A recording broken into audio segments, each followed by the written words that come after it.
জেলা মফস্বল থেকে মহানগর রাজ্য জুড়ে ঘটনা প্রবাহ, চুরি, দুর্নীতি, আর্থিক কেলেঙ্কারি সব তো ছিল, আর এখন যুক্ত হয়েছে কি তোষণের রাজনীতি।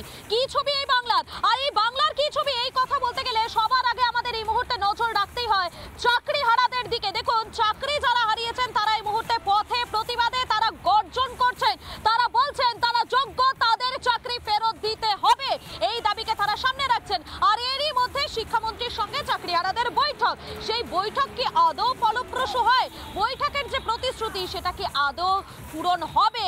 আর এরই মধ্যে বিভিন্ন রাজনৈতিক মহল থেকে একটা প্রশ্ন উঠে আসছে, চাল আর কাকড় আলাদা করা সম্ভব?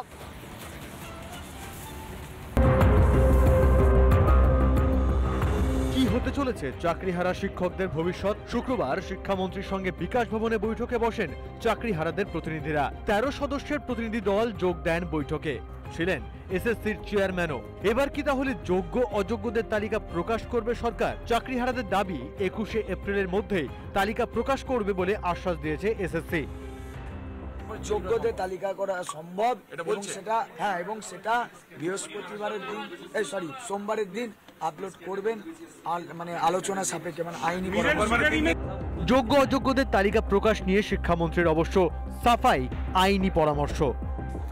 কোনো অসুবিধা নেই, সিবিআই থেকে প্রাপ্ত তালিকা যোগ্য অযোগ্য যেটা তাদের হাতে আছে তারা তুলে দিতে পারেন এবং সেখানে কোনো সমস্যা নেই যদি আইনি পরামর্শ আমরা ইতিবাচক পাই। শিক্ষামন্ত্রীর সঙ্গে এই বৈঠক নিয়ে প্রশ্ন তুলেছেন চাকরিহারাদেরই একাংশ। এই যে যোগ্যদের কোনো প্রতিনিধি আজকে বিকাশ ভবনে মাননীয় ব্রাত্য বসুর সঙ্গে মিটিংয়ে ছিল না। আমাদের প্রশ্ন, বিকাশ ভবনে মাননীয় শিক্ষামন্ত্রী কাদের সঙ্গে বৈঠক করেছে? এদিনও চাকরিহারাদের সঙ্গে দেখা করতে আসেন বিজেপি সাংসদ অভিজিৎ গঙ্গোপাধ্যায়। ফের একবার রাজ্য সরকারকে তীব্র আক্রমণ করেন বিজেপি সাংসদ। ওএমআর শিট পাবলিশ করতে অত্যন্ত ভীত সন্ত্রস্ত, কারণ আপনারা চুরি করেছেন, আপনারা চোর, আপনারা জালিয়াত, আপনারা জোচ্চোর। আর এই জোচ্চোরদের রানী হচ্ছেন জোচ্চোর মহারানী মমতা ব্যানার্জি। সুপ্রিমের এক রায়ে চাকরি খুঁয়েছেন প্রায় 26,000। শিক্ষামন্ত্রীর কথা অনুযায়ী যোগ্য অযোগ্যদের তালিকা আছে বলছেন শিক্ষামন্ত্রী। তাহলে কেন তা প্রকাশ করছে না এসএসসি? নাকি দুর্নীতি ঢাকতে যোগ্য অযোগ্য গুলিয়ে দিয়ে সমস্যা জিয়ে রাখতে চাইছে সরকার? রিপাবলিক বাংলা।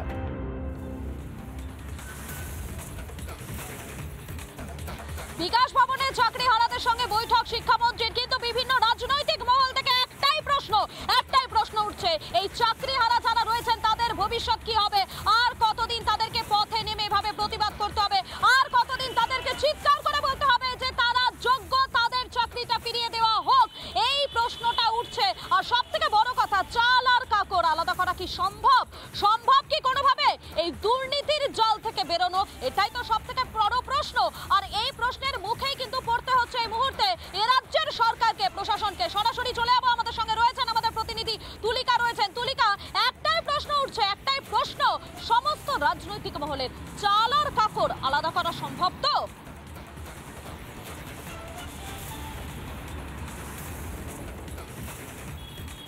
দেখো, একেবারে তাই। কারণ দেখো, গতকাল যেরকম ভাবে শিক্ষামন্ত্রীর সঙ্গে যে চাকরিহারারা যে বৈঠক করেছেন, সেই বৈঠকে কিন্তু এখনো পর্যন্ত তারা বলছেন যে আইনি পরামর্শ নিয়ে তারা কাজ করবেন। কিন্তু এখানেই প্রশ্ন, কারণ শিক্ষামন্ত্রী বা এসএসসির ওপরে কোনো রকমভাবে ভরসা এই মুহূর্তে করতে পারছে না। এসএসসি ভবনের সামনে তুমি দেখতে পাচ্ছ এই মুহূর্তে প্রায় 48 ঘন্টা হতে চললো যারা 3 জন শিক্ষক এই মুহূর্তে অনশন করছেন। আমি তাদের কাছে এই প্রশ্নটা করবো, মধুকল্পিতা। তার কারণ হচ্ছে, একদিকে আপনারা যে বৈঠক করেছেন কালকে শিক্ষামন্ত্রীর সঙ্গে, তারা বলছেন যে আইনি পরামর্শ নেওয়া হবে, পরবর্তীতে তারা পদক্ষেপ নেবে, আপনাদের পাশে রয়েছেন। এখনো কি ভরসা করতে পারছেন না এই সরকারের উপরে? না, আমাদের সাথে মিটিং হয়নি, আর ভরসা করার বিষয় নেই। মাননীয় শিক্ষামন্ত্রী এবং রাজ্যের মুখ্যমন্ত্রী তাদেরকে বলুন আমাদের অনশন মঞ্চে আসতে। আর কি আলোচনা আমাদেরকে ডাকা হয়নি, তার কারণ আপনাদের প্রতিনিধি দল তো গিয়েছে। না, নিশ্চিতভাবে একটা প্রতিনিধি দল গিয়েছিলেন, তো আমাদেরকে ডাকা হয়নি। আমাদের স্পেসিফিক বক্তব্য, যোগ্যদের তালিকা অলরেডি প্রস্তুত, এসএসসির চেয়ারম্যান বলেছেন। আর মিরর ইমেজ কপি সেটাও তার হাতে আছে, আমাদের জানিয়েছেন, সেটা প্রকাশ করে দিক, আমরা উঠে যাব। এখন বলছেন যে যোগ্যদের তালিকা করব। যোগ্যদের তালিকা করলে মিরর ইমেজ যদি না দেওয়া হয় আবার মুখ থুবড়ে পড়বে, কারো কোনো যোগ্যদের চাকরি বাঁচবে না। সুতরাং মিরর ইমেজ কপি যা আছে সেটা অবিলম্বে প্রকাশ করতে হবে, যোগ্যদের তালিকা প্রকাশ করতে হবে, ব্যাস এইটুকুই। মুখ্যমন্ত্রী তো বৈঠকে জানিয়েছেন যে যোগ্যদের যে তালিকা বা মিরর ইমেজ যেটা আপনারা দাবি করছেন সেটা প্রকাশ করা হবে, আইনি পরামর্শ কিছু জটিলতা রয়েছে সেই আইনি পরামর্শ নেওয়া হবে। এরপরেও কি আপনারা এই আন্দোলন বা অনশন কি চালিয়ে যাবেন? মানে ভরসা রাখতে পারছেন না শিক্ষামন্ত্রীর কথার উপর? শিক্ষামন্ত্রীর কথায় আমরা ভরসা রাখছি না। রাজ্যের মুখ্যমন্ত্রীকে বলুন এই নিয়ে বলতে। এসব কথা এসব আবার আইওয়াস করছে, আবার ললিপপ দেখাচ্ছে, ঠিক আছে? তাদের কাছে সব রেডি আছে, এর ক্ষেত্রে কোনো আইনি বিষয় নেই। আমরা আইনজ্ঞদের সাথে কথা বলেছি, তাদেরকে বলুন তাদের কাছে যা আছে সেইটা অবিলম্বে আজকে প্রকাশ করে দিতে। আমরা অনশন প্রত্যাহারের কথা ভাবব, নইলে চলবে আমাদের নিথর দেহের উপরে তারা যেন সেই লিস্ট টাঙিয়ে দেয়। সেই জন্যই আমি যারা যোগ্য চাকরিহারারা তাদের কাছেই তো আমি বলছিলাম যে তাদের কাছে আমাদের আবেদন যে আমরা আমাদের নিজেদের চাকরিটা ফেরত পাওয়ার লড়াইটা লড়ছি। নানান রকম এদিক একেবারেই বোঝা যাচ্ছে চাকরিহারারা তারা কিন্তু এই মুহূর্তে প্রশ্ন করছেন, তারা বলছেন যে তাদের নিয়ে কি হবে। ধন্যবাদ তোমাকে তুলিকা, আমরা পরবর্তীতে আবারও নজর রাখবো এইদিকে। চাকরিহারা, সেই চাকরিহারাদের তারা গিয়েছিলেন বিচার চাইতে, তারা বলছিলেন বারবার চিৎকার করে যে তারা যোগ্য, কিন্তু তাদের নাম তালিকা থেকে বাদ দেওয়া হয়েছে, তাদের চাকরিটা বাতিল হয়েছে। কেন বাতিল করা হয়েছে এই প্রশ্ন যখন তারা করেছেন, ঠিক তখনই তাদের কপালে কি জুটেছে? জুটেছে পুলিশের লাঠি, জুটেছে পুলিশের লাঠি। আর যে পুলিশ অফিসার যিনি কিনা চাকরিহারাদের পেটে লাথি মেরেছেন, সেই পুলিশ অফিসারকেই নাকি দেওয়া হয়েছে তদন্তের ভার। এমনকি উল্টে এই যারা যোগ্য শিক্ষকরা রয়েছেন তাদের বিরুদ্ধে মামলা, ভাবতে অবাক লাগে। আর লাগাতার সমালোচনা এবং লাগাতার সমালোচনার মুখে পড়ে অবশেষে কয়েক ঘন্টার মধ্যেই তদন্তকারী অফিসার বদল করতে বাধ্য হয়েছে রাজ্যের প্রশাসন। দেখুন একবার।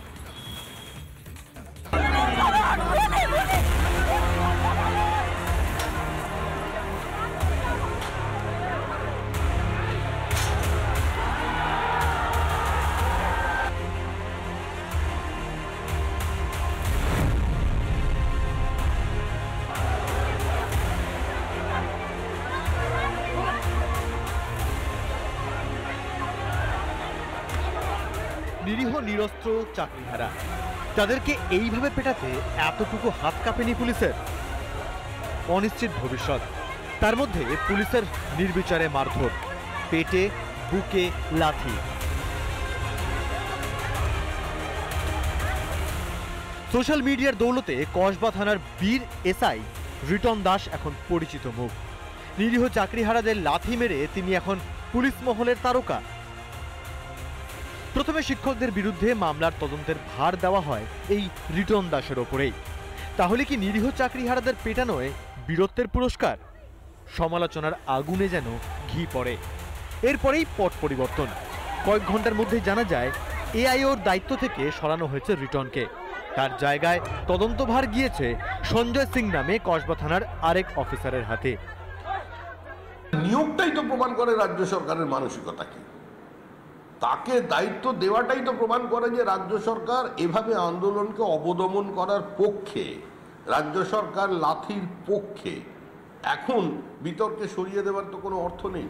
প্রথমে শিক্ষকদের সঙ্গে নির্মমতা, নির্বিচারে মারধর, তারপর সেই পুলিশকেই যেন পুরস্কার। চাপের মুখে পড়ে আবার ডিগবাজে।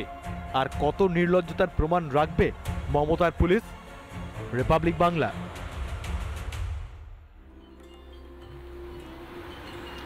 আজ হনুমান জয়ন্তী, রাজ্যের দিকে দিকে হনুমান জয়ন্তী পালন করা হবে এবং সে কারণেই কিন্তু রাজ্যের বিভিন্ন জায়গাতে হনুমান মন্দিরগুলো, সেই হনুমান মন্দির কিন্তু ইতিমধ্যেই সাজানো হচ্ছে। সকাল থেকেই ভক্তদের সেখানে লাইন পড়ে গিয়েছে, যারা ভক্তরা রয়েছেন সকাল থেকেই সেখানে তারা ভিড় জমিয়েছেন তারা পুজো দেওয়ার জন্য। আজকের এই পুণ্যতিথিতে পুজো দেওয়ার জন্য কিন্তু তারা সকাল থেকেই সেখানে পৌঁছে গিয়েছেন। লেক টাউন থেকে শুরু করে নিউ টাউন, বিভিন্ন জায়গার যে হনুমান মন্দিরগুলো রয়েছে সেগুলো খুব সুন্দর করে সুসজ্জিতভাবে সাজিয়ে তোলা হয়েছে। আমাদের সঙ্গে রয়েছে রয়েছেন এই মুহূর্তে আমাদের দুই প্রতিনিধি। লেক টাউন থেকে রয়েছেন আমাদের প্রতিনিধি ওয়েন্ড্রিল এবং নিউ টাউন থেকে রয়েছেন আমাদের প্রতিনিধি এলিনা রয়েছেন। আমি প্রথমে এলিনার কাছে চলে যাই। এলিনা, তুমি এই মুহূর্তে নিউ টাউনে হনুমান মন্দিরে রয়েছো, সেখানে কি ছবি ধরা পড়ছে?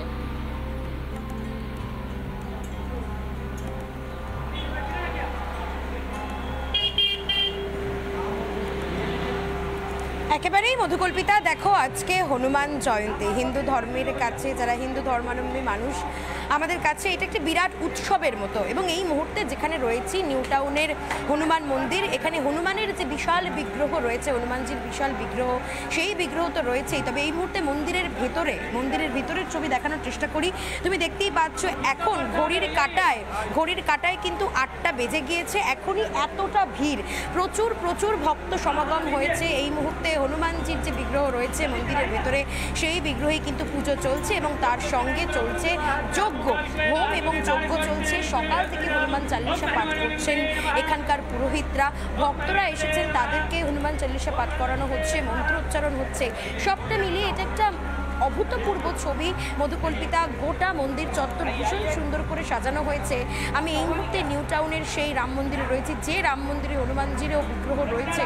সেই হনুমান মন্দির থেকে আজকে হনুমান জয়ন্তী উপলক্ষে ভীষণ সুন্দর করে যেমন সাজানো হয়েছে, তেমনি ভোর থেকে কিন্তু প্রচুর দর্শনার্থী তারা কিন্তু আসছেন, ভক্তরা আসছেন, তারা পুজো দিচ্ছেন। আমি তাদের সঙ্গে অবশ্যই একটু কথা বলার চেষ্টা করি।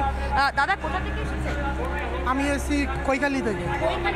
প্রতি বছর এই দিনটায় আসা? হ্যাঁ, প্রত্যেক বছরই আসা হয়। পুজো দিয়েছেন নাকি পুজো দেবেন? দেবো, লাইনে আছি, দেবো। কখন এসেছেন এখানে? বেশিক্ষণ হয়নি, 15 মিনিট হয়েছে। আমি আরও অনেকের সাথে কথা বলি। দিদি, কোথা থেকে এসেছে? আমি নিউ টাউন থেকে। প্রতি বছর আসা হয় এই দিনটিতে? প্রতি বছর পারি না, অফিস থাকে, আজকে শনিবার ছুটি, তাই এলাম। ভিড় কেমন দেখছেন? সকালেই এত ভিড় এখনো হয়নি, আমি সকালে এলাম, আরো হবে সারাদিন। একেবারেই তাই। তুমি বুঝতেই পারছো যারা ভক্তরা এসেছেন, ভক্ত সমাগম, প্রচুর ভক্ত সমাগম হয়েছে। আমি একটু এখানকার যারা দায়িত্বে রয়েছেন, পুরোহিত যারা রয়েছেন, যারা পুজো করছেন সকাল থেকে, তাদের সাথে কথা বলি। এখনো পর্যন্ত কত দর্শনার্থী এলো? একেবারেই বোঝা যাচ্ছে নিউ টাউন হনুমান মন্দির, সেখানে কিন্তু সকাল থেকেই ভক্তদের ভিড়। যদিও ভক্তরা বলছেন যে বেলা বাড়লে আরো অনেক ভক্ত সমাগম হবে। তুমি থাকো আমাদের সঙ্গে এলিনা, আবার আসবো পরবর্তীতে। তবে ওয়েন্ড্রিলার কাছে চলে যাই। ওয়েন্ড্রিলা এই মুহূর্তে লেক টাউন থেকে রয়েছেন আমাদের সঙ্গে। ওয়েন্ড্রিলা, লেক টাউনে হনুমান মন্দিরে রাত সকাল থেকে ঠিক কি ছবি?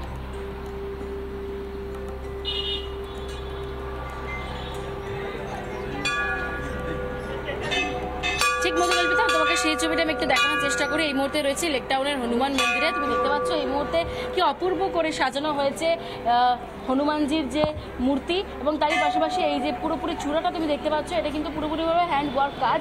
এই সমস্ত সুন্দর করে করেছেন এই মুহূর্তে মন্দির কর্তৃপক্ষ রয়েছে, তারা দায়িত্ব নিয়ে করছেন এই বিষয়টি। আর তুমি এই মুহূর্তে জনসংখ্যা দেখো, এই মুহূর্তে প্রচুর যারা ভক্ত, যারা দর্শনার্থী, তারা এসছেন। একেবারে ভোর 5টায় খুলে গিয়েছে মন্দিরের দরজা, তারপর মঙ্গল আরতি হয়েছে। আজকে যেহেতু হনুমান জয়ন্তী, সেই জন্য সকাল থেকে আজকে ভক্তরা যারা হনুমানজির পুজো করেন, হনুমানজির ভক্ত, তারা এসছেন এই মুহূর্তে। তুমি একদম দেখতে পাচ্ছ। আমি একটু গোটা বাংলার মানুষের জন্য একটু দর্শন করানোর চেষ্টা করবো এই মুহূর্তে। আমি মোহিতকে বলে, মোহিত তুমি একটু হনুমানজির বিগ্রহের ছবিটা দেখাও। এই মুহূর্তে কি অপূর্ব করে সাজানো হয়েছে। দেখো এখানে 125 কুইন্টাল লাড্ডু রাখা হয়েছে, এবং যেমনটা মন্দির কর্তৃপক্ষ বলছিল যে সকাল থেকে এখনো পর্যন্ত প্রায় 5000 মানুষ এসছে, এবং সেই জায়গা থেকে আমি একটু দেখানোর চেষ্টা করবো। এখনো পর্যন্ত সকাল থেকে পূজা পাঠ হচ্ছে। যারা দায়িত্বে রয়েছেন তারা এই মুহূর্তে কিন্তু একেবারে ব্যস্ত হয়েছেন, কারণ সকাল থেকে পুজো শুরু হয়ে গিয়েছে, এবং যেমনটা এক্সপেক্টেড রয়েছে যে বেলা বাড়লে এই ভিড়টা গিয়ে আরো অনেকটা হবে, এবং প্রায় 60,000-এর কাছাকাছি ভিড় হবে। আমি একটু যারা মন্দিরের দায়িত্ব সামলাচ্ছেন তাদের সাথে একটু কথা বলি। দাদা, সকাল থেকে তো অনেকেই আসছে, কতটা ভিড় হলো? অনেকই হয়েছে, প্রচুর লাইন ছিল সকাল থেকেই, ভালো লাইন, বহুত ভিড় ছিল। সারাদিন কিরকম ভাবে পুজো হচ্ছে? খুব ভালো, সুন্দরভাবে হবে। ব্যবস্থাপনা কিরকম রয়েছে? খুব ভালো ব্যবস্থা আছে, পুলিশ প্রশাসন সব সঙ্গে আছে, আমাদের অনেকেই লোক আছে, সবই সদস্য আছে, মেম্বার আছে, সব ভালোভাবে হবে। সব ভালোভাবে, বুঝতেই পারছো উদ্যোক্তারা যারা রয়েছেন তারা এই মুহূর্তে আশার আলো দেখছেন যে প্রায় হাজার হাজার ভক্তরা হবে। তবে যারা এই মুহূর্তে রয়েছে আমি তাদের সঙ্গে কথা বলি, যারা লাইনে এসছে। কোত্থেকে এসছেন? বাঙ্গুর থেকে। বাঙ্গুর থেকে এখানে পুজো দিতে, হনুমানজির ভক্ত? হ্যাঁ। আমি আরো কয়েকজনকে জিজ্ঞেস করি। ম্যাডাম, কোত্থেকে এসছেন? চিনার পাড় থেকে এসছেন হনুমানজির কাছে পুজো দেবেন। প্রত্যেক বছর আসেন? হ্যাঁ, প্রত্যেক বছর আসেন। তুমি লম্বা লাইনটা এই মুহূর্তে দেখো মধুকল্পিতা, প্রত্যেকেই ভক্ত, তারা এসছেন, তারা হাতে লাড্ডু নিয়ে রয়েছেন। আমি একটু লোকের সাথে কথা বলি। দাদা, হাতে লাড্ডুর প্যাকেট নিয়ে হনুমানজির জন্য আজকে এখানে এসছেন, প্রত্যেক বছর আসেন এখানে? মেম্বার আছে। মেম্বার আছেন, এখানে আসা হয় না। একেবারে বোঝাই যাচ্ছে লেক টাউন হোক বা নিউ টাউন, সকাল থেকে কিন্তু বিভিন্ন জায়গায় হনুমান মন্দিরগুলোতে ভক্তদের ভিড় চোখে পড়ার মতো। ধন্যবাদ এলিনা, ধন্যবাদ ঐন্দ্রিলা। আজকে হনুমান জয়ন্তী এবং এই হনুমান জয়ন্তী উপলক্ষে রাজ্যের বিভিন্ন প্রান্তে কিন্তু সেজে উঠেছে, প্রত্যেকেই একটা উৎসবের আমেজে রয়েছেন। আমরা এই সংক্রান্ত খবরে তো নজর রাখবো, তবে এই মুহূর্তে সরাসরি চলে যাবো স্টুডিওতে পৌলমীর কাছে, কিছু টুকরো খবর দেখে নেবো। পৌলমী।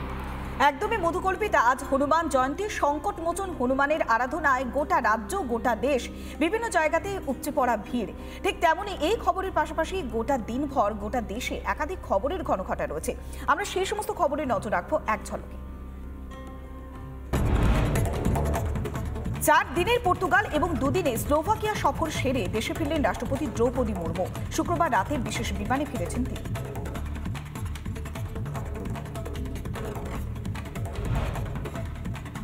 মধ্যপ্রদেশের আনন্দপুরের গুরুজি মহারাজ ধাম দর্শন করলেন নরেন্দ্র মোদী। রীতি মেনে পুজোতে অংশ নিয়েছেন প্রধানমন্ত্রী। নিজের হাতে গুরুজি মহারাজের আরতিও করেছেন মোদী। যোগ দিয়েছেন বিশেষ প্রার্থনা সভায়। দিল্লিতে শুরু হয়ে গেল নবম গ্লোবাল টেকনোলজিক্যাল সামিট। 3 দিন ধরে চলবে এই সামিট। বিদেশমন্ত্রী এস জয়শঙ্করের বক্তৃতা দিয়ে শুরু হচ্ছে এই সামিট। অংশ নিয়েছে প্রায় 40টি দেশের 150 জন প্রতিনিধি। আহমেদাবাদের এক আবাসনের 4 তলায় বিধ্বংসী আগুন। আটকে পড়েছেন আবাসনের 18 জন বাসিন্দা। বাঁচার জন্য ঝাঁপ দেওয়ার চেষ্টা করছেন অনেকে, পরে দমকলের চেষ্টায় নিয়ন্ত্রণে আসে আগুন। তামিলনাড়ুর মাদুরায় শ্রী বীর কালিয়াম্মার মন্দিরে সাড়ম্বরে পালন হচ্ছে গাঙ্গুলি উথিরাম উৎসব। শিব এবং পার্বতীকে স্মরণ করে এই উৎসবের আয়োজন করা হয়েছে। বিশেষ পুজোয় যোগ দিতে মন্দিরের সামনে লম্বা লাইন ভক্তদের। প্রেজেন্টিং বাই ধূপকাঠি বলে তো মধুকুঞ্জ রাধে রাধে। পশ্চিম মধ্য বঙ্গোপসাগরে অবস্থান করছে অক্ষরেখা, যে কারণে এই মুহূর্তে উত্তরবঙ্গ এবং দক্ষিণবঙ্গ জুড়ে বৃষ্টির সতর্কতা জারি করছে আলিপুর আবহাওয়া দফতর। এক্ষেত্রে দক্ষিণবঙ্গের একাধিক জেলায় ভিজবে বৃষ্টিতে। আজও বৃষ্টির সম্ভাবনা রয়েছে। 30 থেকে 40 কিলোমিটার বেগে ঝড় বৃষ্টির সম্ভাবনার কথা জানাচ্ছে হাওয়া অফিস। এক্ষেত্রে কোন কোন জেলায় আজকে বৃষ্টির সম্ভাবনা?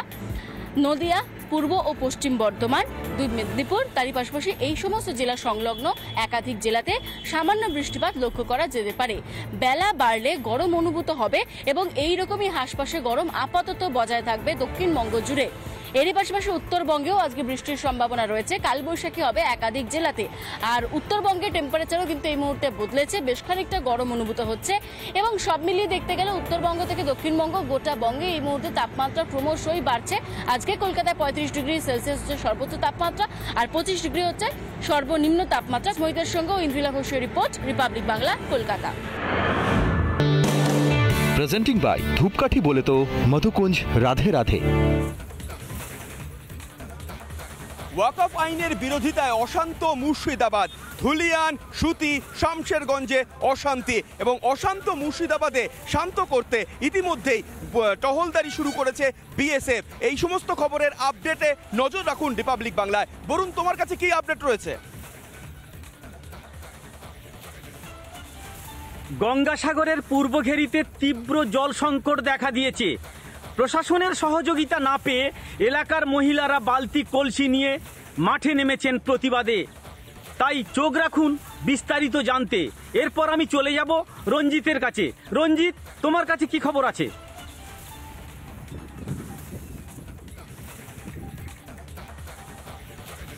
গতকাল গোসবা শম্ভুনগর যে সমবায় সমিতি নির্বাচন, সেই নির্বাচনকে কেন্দ্র করে তৃণমূলের অন্তদ্বন্দ্ব সামনে আসে এবং তৃণমূলকে হারাতে তৃণমূলের বিরুদ্ধে প্রার্থী দেয় তৃণমূল। তবে সেই খবরের দিকে আমাদের নজর থাকবে। তবে সেই সমবায় সমিতি নির্বাচনে কে বোর্ড গঠন করে সেদিকে আমাদের নজর থাকবে। তবে আমাদের অপর সহকর্মী রয়েছে ঐন্দ্রিলা। ঐন্দ্রিলা, তোমার কি খবর রয়েছে জানাও।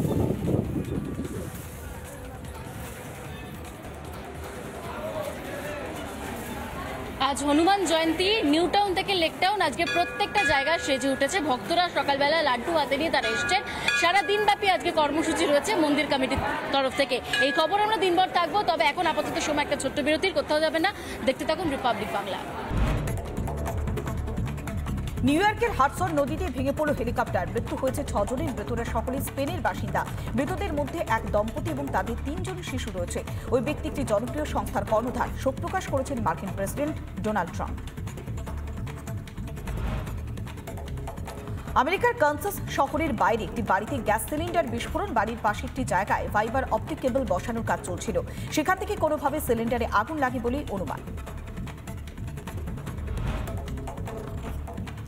ইউক্রেনের ক্রিভেরিতে ভয়াবহ বিস্ফোরণ, কমপক্ষে 20 জনের মৃত্যু। একটি রেস্তোরাঁয় মিসাইল হামলা চালায় রাশিয়া, ধরা পড়েছে বিস্ফোরণের সেই মুহূর্তের ছবি।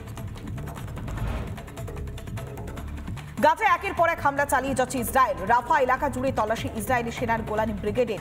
এই এলাকা এখনো পর্যন্ত বেশ কয়েকজন পণবন্দী আটকে থাকার আশঙ্কা করা হচ্ছে। প্রেসিডেন্ট হাভিয়ের মিলের একাধিক সিদ্ধান্তের প্রতিবাদ। আর্জেন্টিনা জুড়ে ধর্মঘটের ডাক। সেই দেশের প্রধান শ্রমিক সংগঠন সিজিটি। বন্ধ ছিল বিমান এবং ট্রেন চলাচল।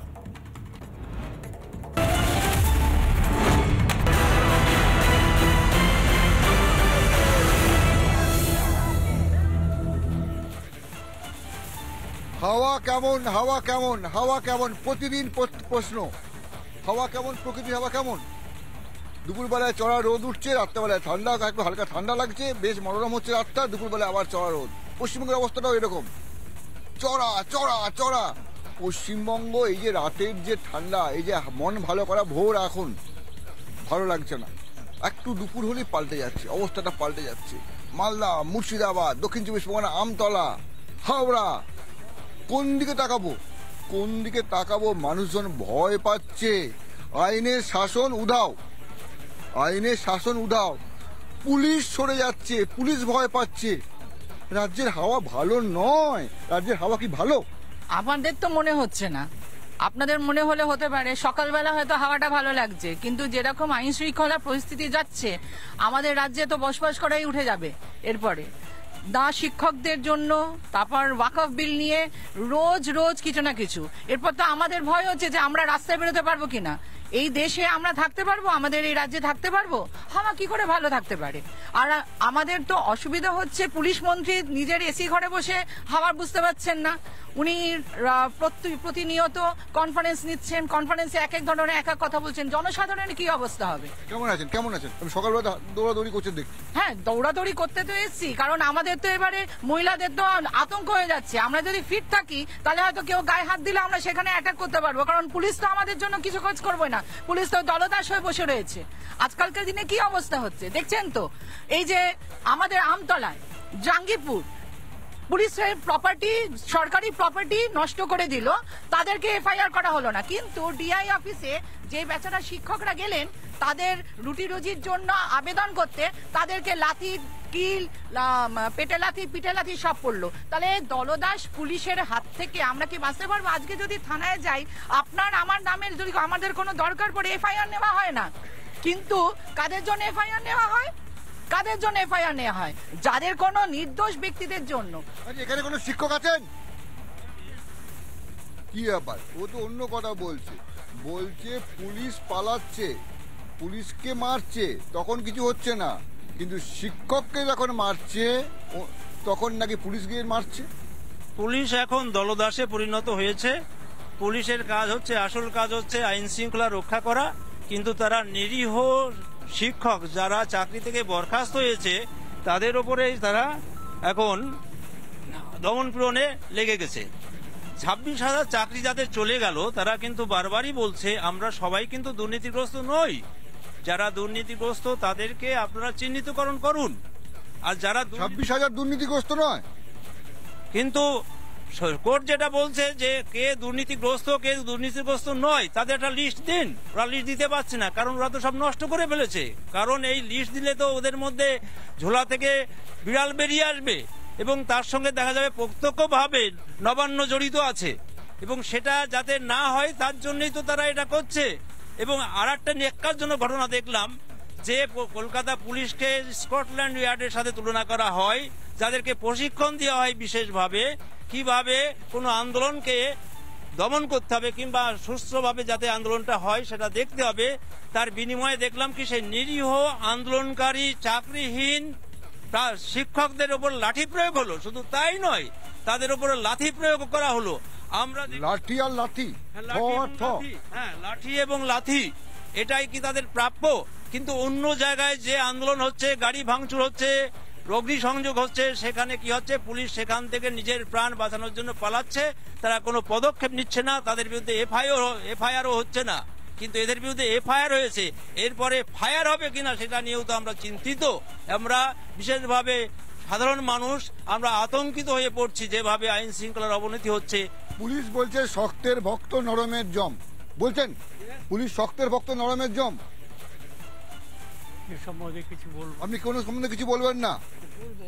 কি নিয়ে বলবেন? বলবো যে বাংলার পরিস্থিতিটা কি, বাংলার পরিস্থিতিটা কি, সামগ্রিকভাবে বাংলার পরিস্থিতি, শিক্ষা দীক্ষা, চিকিৎসা, নিরাপত্তা, সামাজিক রাজনৈতিক দিক দিয়ে কোনো দিক দিয়ে সুখকর নয়। আমরা বিশেষ করে বাংলার যে পরিস্থিতিটা কোথায় যে দাঁড়াবে, যেমন বাংলা দুর্বল নয়, ভারতও দুর্বল নয়। নেতাজি কি বলছেন খুলে বলুন, অত বে নয় ও নয়, কি বলছেন? নেতাজি যেমন বলেছিলেন যে ভারত দুর্বল, সর্বানন্দ বলেছিলেন বাংলা দুর্বল নয়, আর নেতাজি বলেছিলেন বাংলার সবই আছে, জ্ঞান বুদ্ধি স্মৃতি সবই আছে। কি নেই, কেন ভয় পাচ্ছেন? সবাই ক্ষমতা লোভী, সবাই ক্ষমতা লোভী, that is the cause of the behind it. সবাই ক্ষমতা চাইছে, সবাই ক্ষমতা চাইছে, সবাই ক্ষমতা চাইছে। আপনি ক্ষমতা চান? কিসের ক্ষমতা? উনি তো বলছেন সবাই ক্ষমতা চাইছে। কিসের ক্ষমতা সেটা তো প্রথম উনি ওনার কাছে জিজ্ঞাসা করুন কিসের ক্ষমতা। দাদা কিসের ক্ষমতা চাইছেন? আপনাকে দেবো আমি। আচ্ছা আচ্ছা,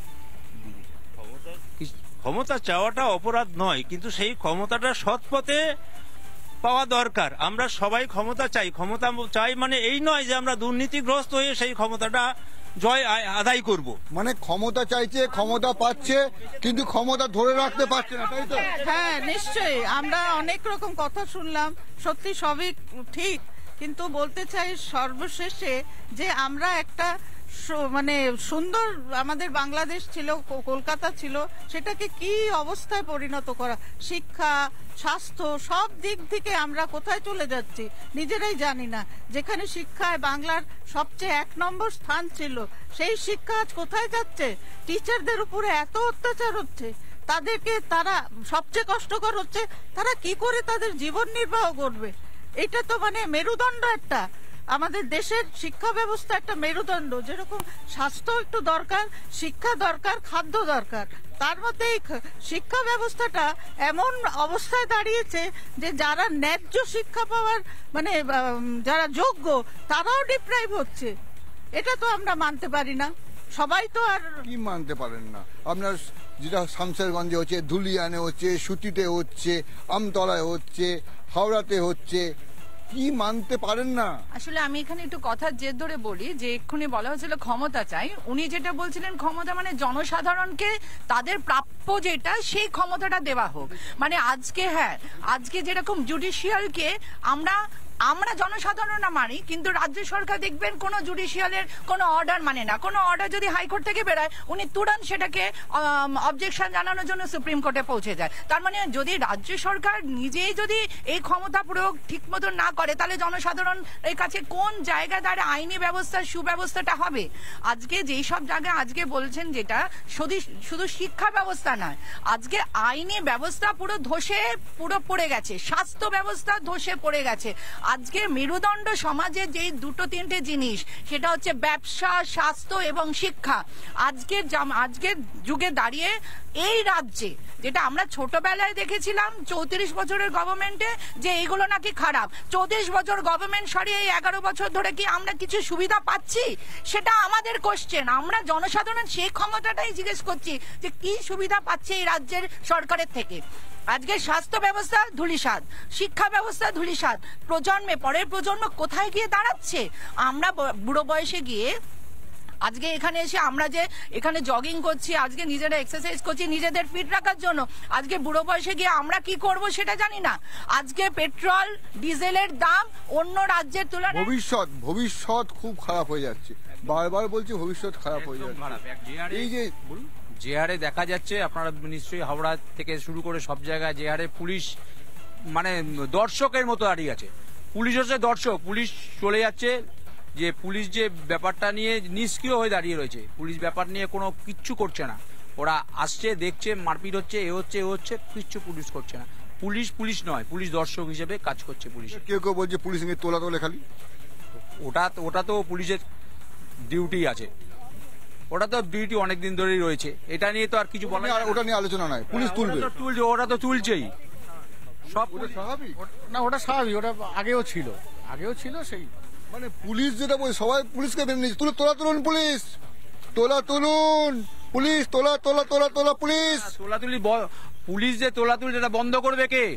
আমাদের যে আইন যে রক্ষক যে স্বরাষ্ট্রে আছে আমাদের পুলিশ মন্ত্রী, সে তো দেখা উচিত যে কি করছে না করছে। পুলিশ তো অন্য জায়গায় পুলিশের গাড়ি পিছিয়ে আছে, একটা ছবি দেখলাম, ভয়ঙ্কর জিনিস, ভয়ঙ্কর। ড্রাইভার ওপরে নিয়ে পতাকা নামিয়ে দিচ্ছে, তারপরে গাড়ি যাচ্ছে। অনেক ঘটনা ঘটছে দাদা। বিএসএফ বা সিআইএসএফ কে দিয়ে লাগালে ঠিক, রাজ্যের এই পুলিশকে হবে না। এদের উপর মানুষের আর ভক্তি শ্রদ্ধা নেই। হ্যাঁ, এরা নিজেরাই কাপুরুষ টাইপের, ভীরু। পুলিশ কাপুরুষ, ভীরু। যেরকম নির্দেশ আসবে সে তো সেরকম করতে বাধ্য। যে নির্দেশ দেবে তাকে সঠিক নির্দেশ দেওয়া উচিত, যে তুমি এটা করো, তা না করে পুলিশ উল্টো পাল্টা করে যাচ্ছে কার নির্দেশে? এটাই প্রশ্ন। পুলিশের অভিভাবক তো সরকার যদি সেই পদক্ষেপ নিতে না বলে কিংবা নিলে যদি ব্যবস্থা গ্রহণ। উনি একটা কথা বললেন, পুলিশের এটা স্বাভাবিক, তোলা ঘুষ নেওয়া পুলিশের স্বাভাবিক, বহুকাল ধরে। এই বিষয়টা আমি বলতে পারি না, সব পুলিশরা কিন্তু সবাই কিন্তু সমান নয়, বেশিরভাগ পুলিশে কিন্তু সৎ, হয়তো কিছু থাকতে পারে তারা তুলতে পারে, কিন্তু সেই বিষয় নয়। কিন্তু আমার প্রশ্ন হচ্ছে, পুলিশের আসল কাজ হচ্ছে যেখানে কোনো গন্ডগোল হবে সেই গন্ডগোলকে দমন করা, কিন্তু সেই কাজ দমন কোথায় হচ্ছে? শামশেরগঞ্জ, সুতি, ধুলিয়ান, আমতলা।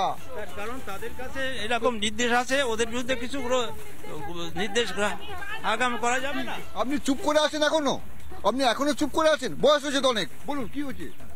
পুলিশ জায়গা বসে এসে, পুলিশ কোথায়? শামশেরগঞ্জে কি হচ্ছে? সুতিতে কি হচ্ছে? সারা ওয়েস্ট বেঙ্গলে হচ্ছে। হ্যাঁ, প্রায় মুর্শিদাবাদ ধরুন, বালুরঘাট ধরুন, এই দক্ষিণ 24 পরগনা ধরুন, সব তো একই সিন। পুলিশ কোনো জায়গায় খুব অ্যাক্টিভ, আর কোনো জায়গায় চুপ করে দাঁড়িয়ে আছে। সরকারি অফিসে হামলা হচ্ছে, তাদের কোনো, আমাদের যে নৈতিক অধিকার, সেই হামলা করা, নৈতিক অধিকার হামলা করা আমাদের যে নৈতিক অধিকার, সেগুলো খর্ব করছে। তখন আপনি পুলিশের কাছে যান, এফআইআর নেবে না। আবার আপনাকে কোনো দলদাস, কোনো নেতা, ছোটোখাটো নেতা, তার বাড়িতে দুটো ছেলে গিয়ে হামলা করছে, তখন পুলিশ খুব অ্যাক্টিভ, তার গুষ্টি শুদ্ধ থানায় ধরে নিয়ে যাচ্ছে। তো সুতরাং এখানে কিছু বলার নেই। এখানে আপনার তো বয়স, কত বয়স হয়েছে আপনার? 68। তাহলে বেশি বয়স নয়। তা আপনার তো এর আগের সরকারও দেখেছেন, আগের সময়টাও দেখেছেন, 3টে সরকার দেখে নিয়েছেন। কি হচ্ছে? অলমোস্ট খারাপ হচ্ছে। পরিবর্তনের নামে যাচ্ছে তাই হচ্ছে। নামে পরিবর্তন হয়েছে, বাট অ্যাকচুয়ালি কাজে পরিবর্তন হয়নি। কপি পেস্ট হচ্ছে, বামপন্থীদের কপি পেস্ট হচ্ছে। যেটা বামপন্থীরা করেছে সেটাই অন্য নামে কপি পেস্ট হয়ে যাচ্ছে। যে কী হবে, সাধারণ মানুষের কী উপকার হচ্ছে? কিছু হচ্ছে না। ছিল না, বামপন্থীর সময় এরকম ছিল না, কিন্তু এখন দিন দিন অবস্থাটার যেন অবনতি হয়ে যাচ্ছে, অবক্ষয় হয়ে যাচ্ছে। কি হবে এই দেশের মধ্যে? মানুষরা, আমরা তো প্রত্যেক সময় আমরা টেনশনে ভুগি যে হয়তো আজ আমার উপরে হামলা হবে, কি হবে কে জানে। আমরা যারা একা থাকে, আমি সিনিয়র সিটিজেন, আমি একা থাকি, আমার উপরে হামলা হতেই পারে। কি বলবো বলুন, কাকে গিয়ে বলবো? ন্যায় ব্যবস্থা, শিক্ষা ব্যবস্থা, খাদ্য ব্যবস্থা, সব কিছুর যেন একটা অধঃপতন ঘটে যাচ্ছে আমাদের দেশে। এই বাংলা আমরা চাই না। আমাদের এই বাংলায় আমরা বাইরে গিয়ে আমরা লজ্জিত হই, বেড়াতে যাই, বিদেশে যাই, ঘুরতে যাই, আমরা ওখানে গিয়ে লজ্জিত হই যে আমরা কি দেশে বাস করছি, কি রাজ্যে বাস করছি। কোনো রাজ্যে তো এরকম হয় না, ইলেকশনের সময় এরকম হয় না, আমাদের রাজ্যে কেন এরকম হয়? এটাই আমার প্রশ্ন। যে কোনো সরকারই আসুক, আমি চাই যে কোনো সরকার আসুক, সরকারের প্রতি কোনো ইয়ে নেই, কিন্তু একটা ভালো সরকার, একটা সুস্থ সরকার, যাদের মানসিকতা ভালো, তারা মানুষের ভালো করতে চায়, তাদেরকে আমরা চাই। পরিষ্কার সরকার মানুষের ভালো করতে চায় না। সরকার নিয়ে অনেক অভিযোগ, সরকার নিয়ে অনেক কথা। ভালো লাগছে না রাজ্যটায়। আপনি কোথায়? আপনার বাড়ি কোথায়? এখানে বাগেরহাটিতে। কতদিন আছেন এখানে? এখানে প্রায় 30 বছর ধরে রয়েছে। কেমন আছেন? মানে অবস্থাটা যে অবস্থা হচ্ছে, আগে যে পূর্বে অবস্থাটা শুনেছিলাম যে চেঞ্জ হবে, এই হবে, সাময়িকভাবে অনেকভাবে দেখেছি যে চেঞ্জ হওয়ার মুভমেন্টে রয়েছে, কিন্তু এখন তো 15 বছর হয়ে গেল, কিন্তু ঠিক বুঝে উঠতে পারছে না কি চেঞ্জ হয়েছে সরকারের নীতি বা আমাদের সমাজ ব্যবস্থা। সেই ছুটিতে কি হয়েছে শুনেছেন? সেটা আমি সকালবেলা আজকে শুনলাম। শোনেননি আগে? মানে শুনছি তো, ইউটিউবে দেখতে পাচ্ছি, নিউজ চ্যানেলে জানতে পারছি যে আমাদের অল ওভার বেঙ্গলে কী কী মুভমেন্ট হচ্ছে। এই সেখানে আমাদের পুলিশ প্রোটেকশনের যেটা করার কথা সেই অনুযায়ী থেকে অনেকটা পিছিয়ে রয়েছে। মাথায় এখনো পুলিশ কি ভয় পাচ্ছে? আমার তো মনে হচ্ছে মেরুদণ্ড বেঁকে যাচ্ছে ওদেরও হয়তো কিছু কারণে ভয় পেতে শুরু করছে, বা কোনো নির্দেশ আসছে বা কিছু একটা হয়েছে যেটা আমরা হয়তো জানি না, জনসাধারণ আমরা ভাবি, কিন্তু বুঝতে পারছি না যে আপনি তো পুলিশকে ভয় পান, গাড়ি যখন নিয়ে যান হেলমেট পরতে হয়, অনেক কিছু নিয়ম কানুন ভাবে বাইক চালাই সবকিছু, কিন্তু পুলিশকে আপনি ভয় পান, আপনি ভাবেন পুলিশ ঘরে পুলিশ এলে ভয় পান, কিন্তু পুলিশ তো ভয় পাচ্ছে। আমার মনে হচ্ছে পুলিশকে একটা মাস্ক পরিয়ে রাখা হচ্ছে, তারাও সেই মাস্ক পরিয়ে যে রাখা হচ্ছে যে ওদের দৃষ্টিভঙ্গি ম্যান টু ম্যান ভ্যারি হচ্ছে, মানুষের প্রতি, সমাজের প্রতি বা মানুষের প্রতি। বা এই যেমন টিচারদেরকে দেখানো হলো যে ওদের রীতিমতো লাঠি দিয়ে মারা হয়েছে, প্লাস মানে ওদের লাঠি আর লাঠি, যেটা কিছুক্ষণ আগে আমি শুনতে পেলাম, ঠিক সেরকমই করা হচ্ছে। এটা নিজেরও খারাপ লেগেছে, কারণ এই সমাজটাকে তৈরি করে শিক্ষক, তাদেরকেই যদি এইভাবে মানে মারা হয়, এইভাবে তাদের বঞ্চিত করা হয়, সেটা খুবই খারাপ লাগলো। চোখে লেগেছে, ওই লাঠিটা চোখে লেগেছে, পুলিশের ওই লাঠিটা চোখে লেগেছে। আবার এটাও চোখে লেগেছে, পুলিশ পালাচ্ছে, ভিড়, সেই ভিড়ের মাঝে পুলিশ পালাচ্ছে, পুলিশকে নিয়ে সন্দেহ দেখা দিচ্ছে, সংশয় আছে মানুষের, তাই তো? সংশয় আছে। এটা নতুন কিছু নয়, আসলে পুলিশ যেটা করছে ওদেরও তো প্রাণ আছে। মানে সরকারের যে ক্ষমতা, যে শাসন করার ক্ষমতা, সেটাকে ঢিলে হয়ে গেছে, নড়বড় হয়ে গেছে। সরকারি শাসন করার ক্ষমতা বায়াস হয়ে গেছে, বলে না এক চোখামো হয়ে গেছে সরকার এক চোখা হয়ে গেছে। হাওয়া কেমনে আজকে দেখলাম বিষণ্ণ মন নিয়ে সকালে ব্যায়াম করছে, যা করে সকালবেলায়, সকলের মন বিষণ্ণ, সকলেই আক্ষেপ। আজকে হাওয়া কেমনে এইটুকু, এরপর একের পর এক ব্রেকিং নিউজ।